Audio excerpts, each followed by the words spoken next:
Number આપેલા અમને, કોઈ પણ તમને કોઈ પણ કરે તો મારી જોડે ફોન કરાવો.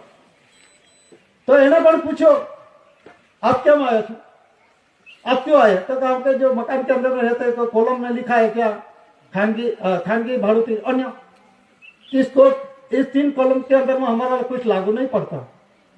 आ 3 कॉलम हमने लागू नहीं पड़ती तो हमें क्या कॉलम में लखाई? तो आपका मकान नहीं है? हमने बोला नहीं है.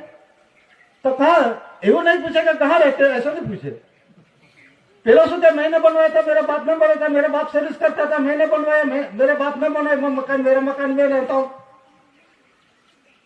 हमने पूछा कंसिलेशन में, आप मकान पे रहते हो उसका रेंट भरते हो?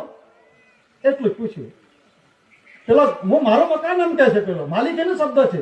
તો તમે માલિક હોય તો ભાડું શું કરો ભાડું છો? એટલે આમ કરી દઈ ગયો. તમે રેન્ટ એટલે ભાડુઆત થાય જ નહીં, પણ અમે ભાડુઆત પણ નથી, માલિક પણ નથી ને અન્યમાં પણ નથી આવતા. એ તો સરકારનું છે હોસ્પિટલ.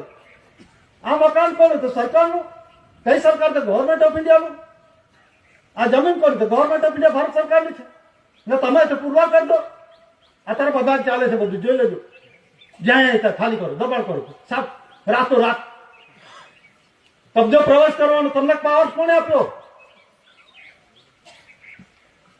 આ સર્વે નંબર, બ્લોક નંબર, આ સર્વે નંબર ખોદી જો જમીન ની અંદર સર્વે નંબર નીકળે છે કે? પણ હિન્દુસ્તાન એરિયા વિસ્તારની અંદર એક્સક્લુઝિવ પાર્સલી રિઝર્વ એરિયા છે, એની અંદર કોઈ દખલગીરી ના કરી શકે. અને ગાંધી ઋણ કરાર જોઈ લો.